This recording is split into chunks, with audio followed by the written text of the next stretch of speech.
단타 좀 해보신 분들 이런 경험 있으실 겁니다. 차트를 열고 딱 봤습니다. 여기가 지지선이네, 여기서 반등하겠다 들어갔습니다. 그런데 가격은 그 선을 아무 망설임 없이 뚫고 내려갑니다. 손절로 끝납니다. 반대로 여기가 저항이니까 팔자, 팔았습니다. 그런데 가격은 그 자리에서 멈추지 않고 위로 쭉 뻗어버립니다. 한 번이라도 안 겪어보신 분 계십니까? 없을 겁니다. 저도 수도 없이 당해봤습니다. 그런데 이상합니다. 지지와 저항은 기술적 분석의 가장 기초 중에 하나죠. 유튜브에도 책에도 강의에도 넘쳐납니다. 그렇게 많이 배웠는데 왜 실전에서는 계속 당하는 걸까요? 결론부터 말씀드리겠습니다. 여러분이 알고 있는 그 지지와 저항 틀린 건 아닙니다. 그런데 그걸로 절대 돈 못 법니다. 왜냐면 차트가 다 만들어진 뒤에 갖다 붙이는 설명용 이론이기 때문입니다. 실제 시장에서는 전혀 다르게 움직이죠. 그리고 오늘 그 다른 방식을 하나 알려드릴 겁니다. 오늘 영상을 끝까지 보시면 차트에서 단순한 선이 아니라 돈이 어디에서 들어오고 어디에서 털리는지 그 흐름이 보이기 시작할 겁니다. 자, 오늘은 첫 번째 지지와 저항 이론의 함정, 두 번째 진짜 지지 저항의 정의, 세 번째 실전에서 지지 저항으로 진입 타점 잡는 매매 기술, 네 번째 차트를 바탕으로 한 실전 응용, 이렇게 이야기 드려보도록 하겠습니다.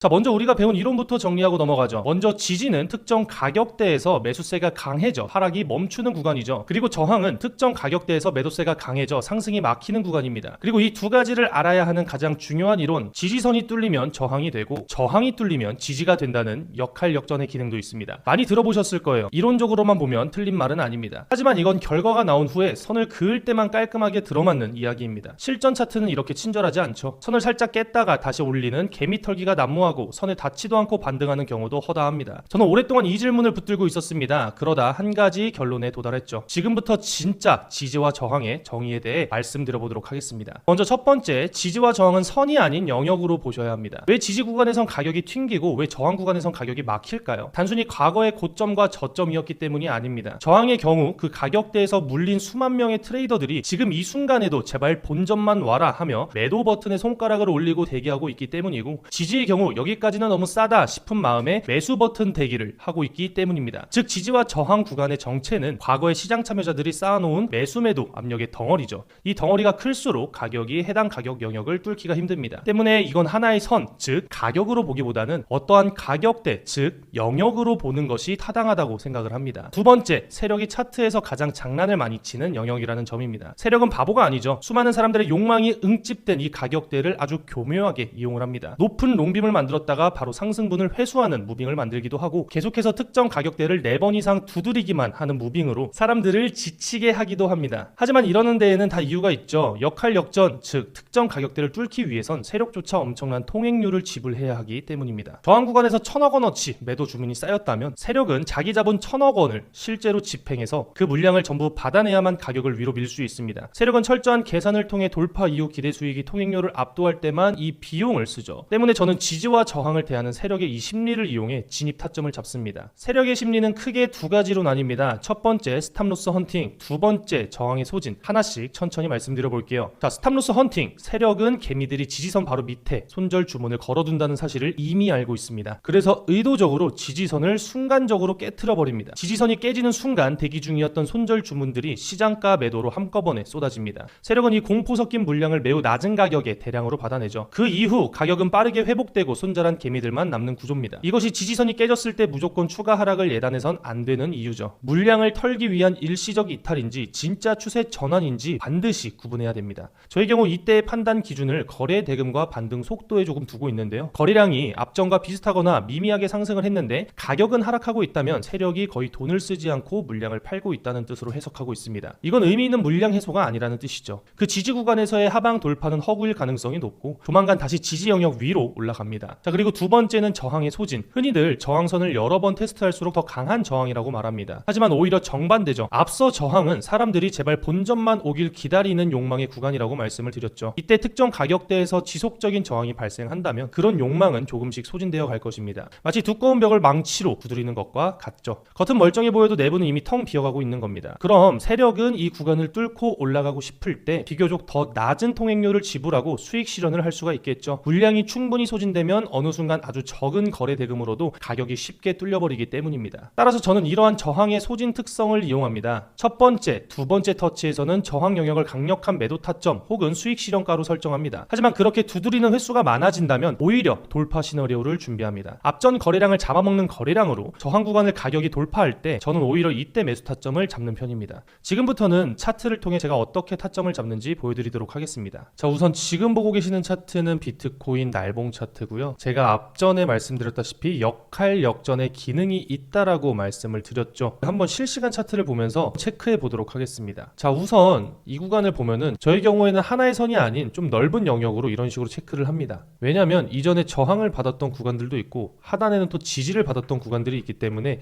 이 정도 가격대에서는 지지를 받을 수 있겠구나 라고 판단을 합니다. 보시다시피 이 매물대를 돌파하고 나서 눌림이 형성됐을 때 더 이상 하락이 발생하지 않고 이 가격대를 지켜주는 구간, 옆으로 더 넘어가다 보면은 마찬가지죠. 처음에는 저항이었던 이 구간이 상방으로 돌파하고 나서 지지의 역할을 했고, 그리고 다시 하방으로 이탈하니까 저항의 역할을 했습니다. 이 구간을 또 한 번 이탈하자마자 하락세가 연출이 됐고요. 이렇게 쭉쭉 하락하는 거를 확인하실 수가 있습니다. 이렇게 실전 차트에서 확인을 해보실 수가 있는데요. 자, 지금 비트코인 차트를 봐보면 하나의 박스권이 형성이 되어 있습니다. 널찍하게 이 정도 되는데요. 이 구간에는 명확한 저항 구간이 형성이 되어 있습니다. 그러면은 이 구간에다가 선을 한번 그어 볼게요. 그러면은 우리는 이 선을 그어 놓은 상태로 옆으로 쭉 늘려 보겠습니다. 이렇게 쭉 늘려 봤을 때 이렇게 겹치는 구간이 하나가 나옵니다. 옆으로 늘려 보니까 이전에는 강하게 하락을 멈춰줬던 구간입니다. 그리고 옆으로 조금 더 늘려 보면은 이 구간을 돌파하자마자 큰 반등이 나왔던 구간이죠. 자, 이렇게 봤을 때 지금 제가 그은 선은 굉장히 매물대가 두터운 구간이다. 여기서 제가 실제로 사용하는 방법은 가장 최근 차트에다가 방금처럼 작도를 하고 옆으로 쭉 늘려 봅니다. 이거는 날봉이든 4시간 봉이든 1시간 봉이든 15분 봉이든 다 동일하게 이런 식으로 확인을 하고요. 이거를 돌파하지 않는 이상은 이런 구간에서는 숏 포지션이 조금 더 손익비가 좋겠죠. 왜냐? 위로 올라가면 손절하고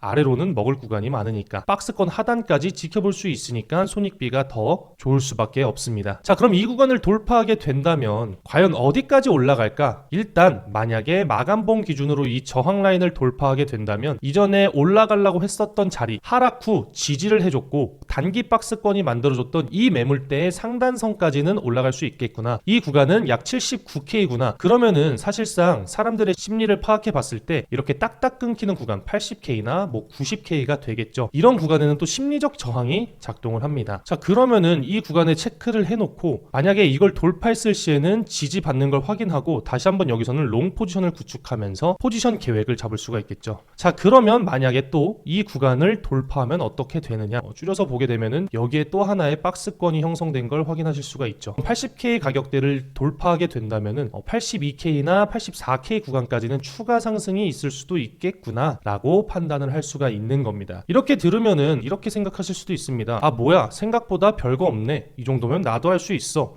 제가 많은 트레이더들을 만나보고 그리고 또 많은 구독자분들이 매매하는 방식을 봤었는데 대부분 이런 가장 기본적인 분석 방법을 알고는 있지만 그 분석 방법대로 매매를 하진 않는다라는 게 제 결론이었습니다. 저를 오래 보신 분들은 아시겠지만 저는 굉장히 차트를 심플하게 보려고 노력을 합니다. 많은 보조지표를 추가하고 많은 이평선을 추가하고 엘리어트 파동이라던가 피보나치 이런 것들을 한 번에 많이 사용하게 되면은 이중 하나라도 진입 조건이 안 됐을 땐 들어가지 못합니다. 그리고 내가 생각했던 방향으로 나오게 되면 또 후회를 하고 물타기를 하고 불타기를 하고 이런 구간에서 잠깐 눌릴 때 또 손절을 하고 나오시는 경험들이 분명 있으실 겁니다. 그래서 본인만의 차트 분석을 명확하게 난 어떻게 할 것이다 라고 하는 걸 미리 정확하게 정해두고 그 원칙대로만 매매하는 습관을 들이셔야 합니다. 이렇게 날봉상 큰 차트를 봤으면은 4시간 봉이나 1시간 봉으로 내려와 줍니다. 지금 1시간 봉상 이 저항 라인에 가깝게 붙여서 움직이고 있습니다. 만약에 저항 라인을 여러 번 두드리는 움직임이 나온다면 더 이상 하락하지 않고 이 구간에서 머무른다면 발산이 나오기 전 구간이기 때문에 상방이든 하방이든 큰 무빙이 나올 수가 있습니다. 대부분 백테스트를 해보면 이렇게 머무는 구간에서는 이런 매물대 구간을 상방으로 돌파하는 구간이 많이 포착되곤 합니다. 반대로 지지라인을 많이 두드린다면 이 지지라인을 이탈할 가능성도 굉장히 높아집니다. 이 이탈의 가능성이라고 하면 페이크 아웃, 그러니까 일시적으로 이탈했다가 회복하는 움직임까지 포함입니다. 자, 그리고 4시간 봉상도 한번 보면은 일단 제가 보고 있는 이 이평선은 22MA 선인데요. 단기 추세를 파악할 때 제가 유용하게 쓰는 보조지표 중 하나입니다. 자, 지금 4시간 봉상 22MA 위에 올라와 있고 저항 구간에 붙이고 있다. 1시간 봉을 봤을 때도 22MA 위에서 움직이고 있다. 단기 방향은 상방으로 올라갈 수는 있어도 이 상단에는 웬만한 거래량이 없이는, 웬만한 호재, 웬만한 트리거가 없이는 돌파하기 힘든 굉장히 강한 수평 저항 영역이기 때문에 이런 구간에서는 저의 경우 숏 포지션을 구축하며 단기 변동성, 단기 눌림에서 먹고 나오는 매매를 지향하고 있습니다. 그러면 우리 실매매를 통해 제가 어떻게 타점을 잡는지 한번 보여드리겠습니다. 자, 우선 저는 골드 매매로 단타를 하고 있는데요. 15분 봉상에서 봤을 때 이런 채널 안에서 위아래 변동성을 보여주며 꾸물꾸물 올라가주고 있고요. 그리고 이런 추세뿐만 아니라 수평 저항대 또는 지지대를 저는 확인을 합니다. 이거는 조금 높은 타임 프레임에서 보는 게 확률이 높기 때문에 1시간 봉으로 바꿨을 때 저는 명확하게 보이는 구간이 이 정도 구간입니다. 그 이유는 여기서 지지를 받았던 구간이고 저항을 여러 번 받았었고 여기서도 저항을 받았던 영역이다. 하지만 지금은 꽤 큰 장대 양봉이 나오면서 일시적으로 돌파 후 고점을 형성하고 다시 한번 내려와 줬다. 그리고 아직 상승 채널은 유효하고 이 빨간색 22MA 위에 있기 때문에 상승세가 강한 구간이다 라고 저는 판단을 하고 있습니다. 일시적으로는 저항을 받을 수 있는 구간이지만 이 매물대를 봤을 때는 한 번 더 치고 올라갈 가능성도 높고 상승 채널의 상단선에 가까운 게 아니라 하단선에 가깝기 때문에 골드로 롱 포지션을 진입해 볼 예정이고요. 오른쪽 상단에 보이시는 화면이 제가 실제로 매매를 하는 증권사 계좌입니다. 지금은 일시적인 추세는 상방으로 흘러갈 것을 예상하고 그리고 22MA 위에 안착해 있다는 점 그리고 상승 채널 하단선 부근에 위치해 있다는 점을 파악했을 때 숏 포지션보다는 롱 포지션을 진입할 근거가 더 많다라고 판단을 해서 골드 1계약 롱 포지션을 진입해 보도록 하겠습니다. 이렇게 롱 포지션을 진입을 했고요. 이 채널 하단선을 이탈하게 된다면 손절을 하고 다음 포지션을 진입할 예정이고 만약 제 시나리오대로 올라가 준다면 수익을 체결할 계획입니다. 자, 제 포지션이 어떻게 흘러갈지 한번 지켜보도록 하겠습니다.